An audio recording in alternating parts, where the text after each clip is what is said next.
Yo, I just sent you a picture of me smoking a blunt. Angry Birds is a franchise I've always held close to my heart.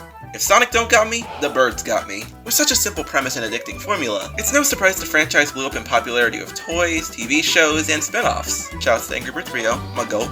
I've been with this franchise through thick and thin, watching channels like J Sullivan 1998 even though I really shouldn't have, and SuperStarPlanet. Shut up, Marv! Realizing Shut Up Marv was a Home Alone reference was pretty expanding. Okay, while I'm on the top of Angry Birds YouTube community, does anyone remember that one video where the birds get adopted by this one guy, and they end up getting kicked out at the end, and Red ends up in a girl's home? He's trying to act smooth at the end. Please, I need to see Rizzed Up Red again! And even during what's considered by many the dark age of the franchise, I still plan on sticking around seeing where it goes. Partially because of Sonic.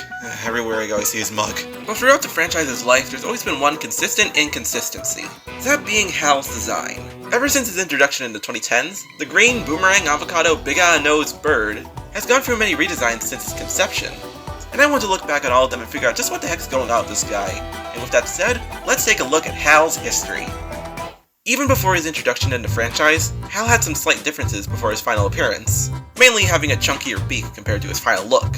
When Danger Above released in the spring of 2010, his beak was given a much more oval-shaped look. Along with this, a yellow ring was added to the base of it, and he looked a bit more angry. These two elements would be altered in the Chrome release of the game in 2011, in which the ring around Hal's beak was removed and his eyebrows were lowered a bit, which seemingly was done to better match his character bio, which describes him to be mature and wanting to enjoy life, rather than fighting the pigs. Also, side note, when I was researching this video, I noticed they called him Al on his character card. Wow! Hal Pacino! It's not Hal anymore, it's Al. Al Pacino? Don't mind if I... Before we move on to the first major redesign, I wanted to touch on the Angry Birds season short, Summer Picnic. As while having their own art styles has become a norm for these early shorts, I feel it should at least be acknowledged. They made his tail and head feathers a lot smoother, made his beak longer, and added a bit of orange to the end of it. It's also worth noting that the short made him a bit more goofy and clumsy, an attribute we would see return in the Angry Birds movies. The next time we'd see him redesigned would be, in all things, a Chinese Coca-Cola ad for the London 2012 Olympic Games?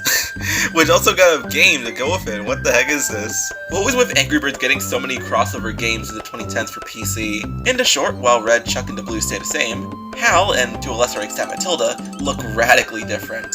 Look at the schnoz in that boy, goddamn! Along with carrying over the design elements from the beak for the Summer Picnic short, he was also given yellow and black feathers around his eye, now lacking the white belly feathers, and most notably, he's bald!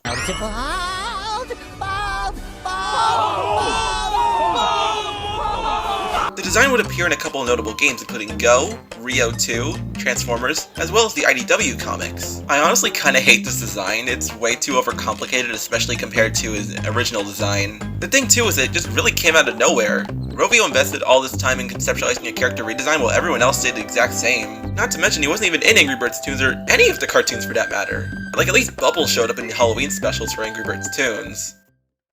About 4 years later, the Angry Birds movie released and it was peak! Hal's design was once again altered, giving him the larger beak of his prototype design and changing his head feathers to be green. In the movie, he's voiced by Anthony Padilla! Dude, S-tier Tal! Best Hal! He's described to be good-natured and a free spirit, somewhat similar to his characterization in Summer Picnic. And while Rovio would end up putting elements of the movies at the forefront of the franchise, this would have little impact on Hal's next redesign in Angry Birds Friends, where in 2017 the game got an overhaul of all its sprites.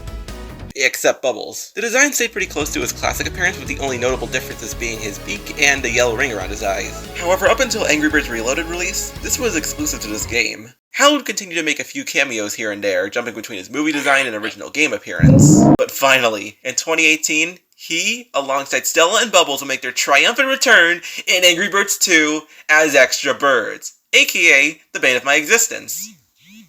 Oh my fucking god, I got that line perfectly, Like, okay, they're manageable now, even though you can't use your entire flock.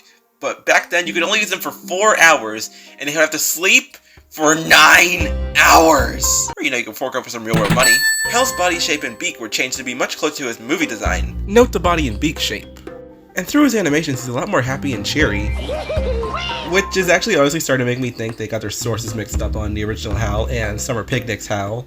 And that's where we are today. Currently there are 3 designs spanning across Friends, 2, and the movies.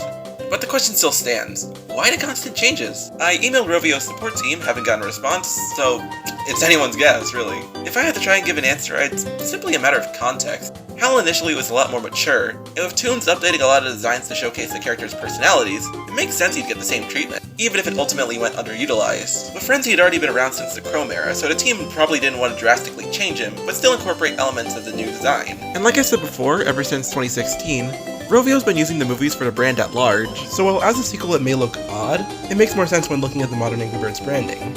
On top of that, I don't really think Rovio sees him as all that important. While he did get a plush in the Telepizza plush set, he's often excluded from the main flock, and whenever they add a 7th member, it's usually Stella or Silver. In their eyes, they probably don't care as much about consistency as he's only really well known by hardcore fans.